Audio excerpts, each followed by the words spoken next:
There are 3 questions that almost never come up in traditional retirement planning, but they just might be the ones that make the biggest difference once you stop working. If you want a plan that holds up beyond the brochure version of retirement, you won't want to miss these. Welcome back, and if we haven't met, I'm Keith Demetriades, a financial advisor based here in Pampa, Texas. After thousands of planning conversations, I've discovered that the people who love their retirement have one thing in common. They spent time figuring out not just how to afford retirement, but how to actually live it. Today, we're going to tackle 3 questions that go way beyond the typical retirement checklist. We'll examine why your retirement vision might be setting you up for disappointment, how to reality test your plans while you still have time to adjust, and how to think clearly about the person you're becoming in this next phase of life. Oh, and make sure to grab my free Designing the Retirement You Want guide from the link in the description. It ties perfectly into what we're talking about today. All right, let's dive into the first question. And this one might make you rethink everything you've been picturing about retirement. Are you picturing retirement as a permanent vacation? When you picture retirement, what do you see? Sleeping in, leisurely breakfast, afternoon golf, travel, hobbies? That sounds wonderful. It also sounds exactly like a vacation. But here's the thing. Retirement isn't a 20-year vacation. It's life, with all its mundane realities. You still need to grocery shop, clean the house, manage finances, deal with insurance, and maintain relationships. You'll still have bad days, boring days, and days when you don't feel like doing anything special. The fantasy is all highlights. The reality is mostly ordinary days. Are you prepared for ordinary? Because if you're not, you're going to be disappointed when the novelty wears off after just 6 months. Ouch, right? Hit that thumbs up if you just realized your retirement vision might be based on vacation mode. So how do you create a realistic retirement vision instead of a vacation fantasy?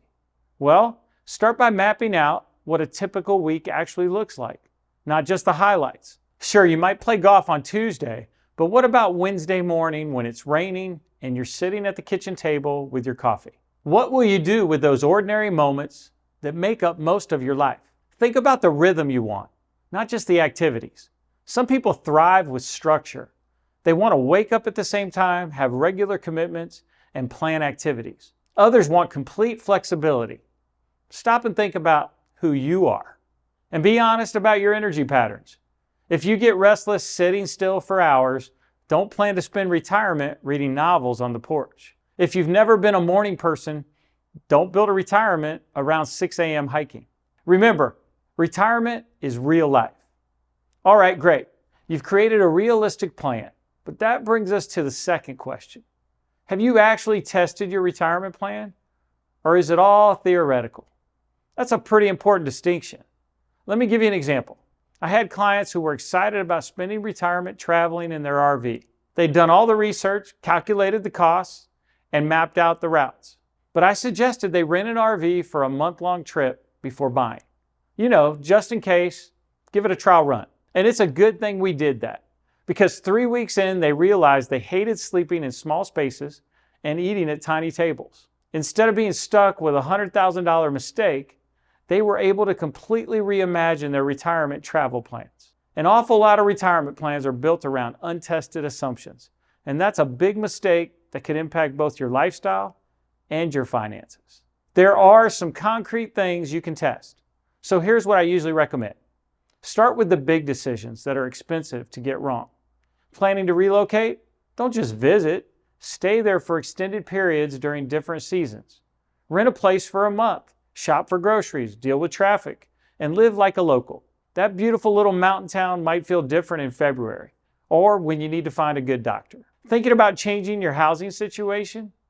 Test different types of living. Rent a smaller house for a few weeks. Try a condo with shared walls and HOA rules, or test apartment living with amenities but less privacy. Each option has trade-offs you might not expect until you're actually living it. And here's one most couples never consider. If you're married, retirement means you'll suddenly be spending 24/7 together after decades of separate work lives. Test this with longer vacations together, 2 or 3 weeks minimum. How do you handle that much togetherness?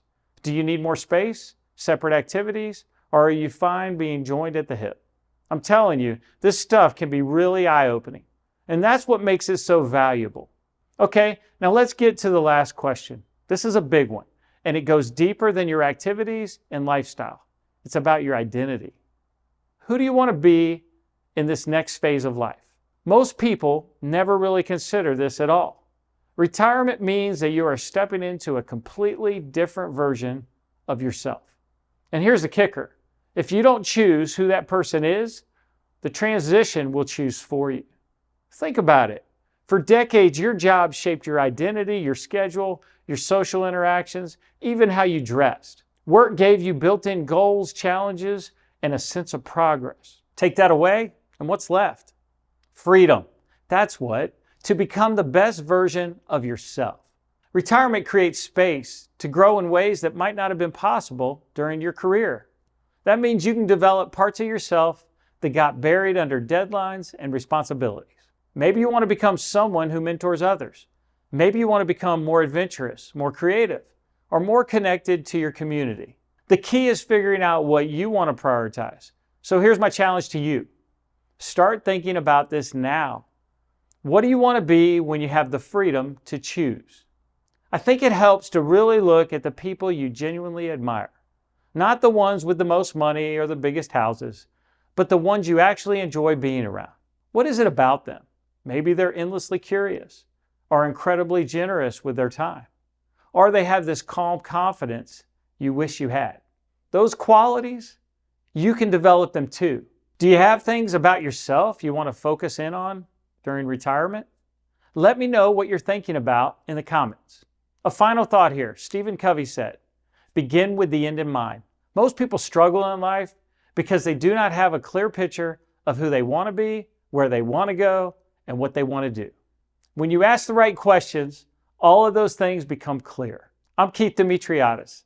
Thanks for joining me today. And if you found this video helpful, please like, share, and subscribe to get more insight into retirement planning and intentional living. Real wealth starts with real life.